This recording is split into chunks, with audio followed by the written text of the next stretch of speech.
Have you ever wondered how a disagreement lasting less than a minute can change multiple lives forever? One moment, hundreds of students are gathered for a routine high school track meet. The next, emergency responders are racing to the scene. A teenager is fighting for his life. Another teenager is in handcuffs. And an entire community is left asking the same question. What exactly happened? Welcome back, everyone. If this is your first time here, I'm so glad you found us. You're about to dive into a true crime mystery that will stay with you. Trust me, you don't want to miss a thing. Before we begin, where are you listening from today? Drop your city or country in the comments. I love seeing how far this amazing community reaches. And if you haven't already, hit that subscribe button and turn on notifications so you never miss a chilling story like this. Let's dive into the mystery. Ready? Let's begin. This is the story of a case that sparked debate far beyond a Texas school district. A case involving two 17-year-olds, conflicting narratives, and a jury that would ultimately have to decide whether a fatal encounter was a murder or self-defense. Before we begin, remember that this case involves allegations, court testimony, and legal findings. Our goal is to examine the events and the evidence as they were presented, while allowing viewers to form their own conclusions. Now, let's begin. It was April 2025 in Frisco, Texas. The atmosphere was familiar. Students from different schools gathered for a track and field competition. Athletes prepared for their events. Coaches moved between stations. Parents and spectators watched from nearby seating areas. To everyone present, it appeared to be a normal day. The kind of day that would likely be forgotten by the following week. But sometimes the most ordinary settings become the backdrop for extraordinary events. Somewhere within the activity of the track meet, two teenagers crossed paths. 17-year-old Austin Metcalf and 17-year-old Carmelo Anthony. Neither could have known that within moments, their names would become known across the country. According to investigators, the interaction began near a tent area being used during the event. At first glance, it may have seemed insignificant. A disagreement. A confrontation. The type of exchange that occurs every day in schools, workplaces, and public spaces. But investigators would later determine that this particular confrontation escalated with alarming speed. Witnesses described a verbal dispute. Words were exchanged. Tensions rose. And according to authorities, the situation became increasingly heated. One statement would later receive significant attention during the investigation. Authorities alleged that Anthony told Metcalf, "Touch me and see what happens." Those words would become one of many details examined during the legal proceedings that followed. What happened next unfolded rapidly. According to investigators, Metcalf attempted to physically move Metcalf from the area. Authorities alleged that Anthony pulled a knife from his bag. Moments later, Metcalf had been stabbed in the chest. The entire sequence lasted only seconds. Seconds. That's all it took. One brief confrontation. One decision. One irreversible outcome. Witnesses immediately realized something was terribly wrong. The atmosphere of competition and school spirit vanished almost instantly. Confusion spread. Students froze. Others rushed to help. Emergency responders were called. As first aid efforts began, people nearby struggled to comprehend what had just happened. Only moments earlier, it had been an ordinary track meet.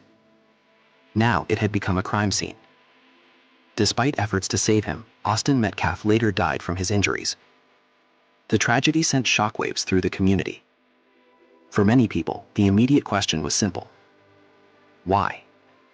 Why had a disagreement escalated this far? Why had a school event ended in a fatal stabbing? And most importantly, what exactly happened during those crucial moments? Investigators moved quickly. Witnesses were interviewed. Evidence was collected. Timelines were reconstructed. Every statement mattered. Every observation mattered. Every second mattered. Because somewhere within the details was the truth investigators were trying to uncover. As law enforcement pieced together the events of that day, another important detail emerged. According to authorities, when officers detained Anthony, he repeatedly stated that he had been protecting himself. Those statements immediately introduced a new dimension to the case: self-defense. It would become one of the most debated aspects of the investigation. From the beginning, Anthony maintained that he acted to protect himself. His defense team argued that the confrontation could not be understood by looking only at its final moments. Instead, they contended that the entire sequence of events had to be examined carefully. The prosecution viewed the evidence differently. Prosecutors argued that the facts supported a murder charge and that the use of deadly force was not legally justified. Two interpretations. One incident. And eventually, a jury would have to decide which version was supported by the evidence. As news coverage expanded, the case began attracting national attention. People who had never been to Frisco, Texas, suddenly found themselves discussing the incident. News broadcasts covered developments. Social media exploded with opinions. Comment sections filled with arguments. Many people saw the case through the lens of self-defense laws. Others focused on questions surrounding school safety. Some viewed the case as a cautionary tale about conflict escalation. And others believe important facts remained unanswered. What made the case particularly compelling was how quickly everything had happened. There was no long-running feud. No elaborate criminal conspiracy. No complex mystery stretching across months or years. Instead, investigators were examining a confrontation measured in seconds. A reminder of how rapidly ordinary situations can spiral into tragedy. As the legal process moved forward, both sides prepared for trial. The courtroom became the next battleground. Witness testimony. Physical evidence. Expert analysis. Each piece would play a role in helping jurors understand what happened. For jurors, the responsibility was enormous. Their task wasn't to follow public opinion. It wasn't to satisfy social media. It wasn't to respond to headlines. Their responsibility was to evaluate the evidence presented in court and apply the law. Nothing more. Nothing less. As testimony unfolded, jurors heard competing narratives. The prosecution argued that the evidence demonstrated criminal intent sufficient to support a murder conviction. The defense maintained that Anthony believed he was facing a threat and acted accordingly. The legal battle centered on a critical question: not whether a death occurred. Everyone agreed on that. The question was whether the law justified the actions that led to it. As proceedings continued, another controversy emerged. Reports indicated that no black jurors were ultimately seated on the jury. Because Anthony is black and Metcalf was white, the issue became a subject of public discussion. Critics questioned the composition of the jury. Prosecutions maintained that jury selection followed legal procedures and that the case itself was race neutral. The discussion added another layer of attention to an already highly scrutinized trial.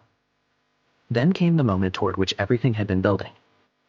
After hearing testimony and reviewing evidence, the jury began deliberations. The public waited. The families waited. The community waited. And eventually a verdict was reached. On June 9th, the jury found Paul Anthony guilty of murder. The courtroom had its answer. At least legally.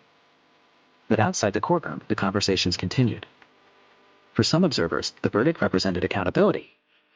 For others, questions about self-defense remained. Yet beneath every debate was a reality that could not be changed. A young life had been lost.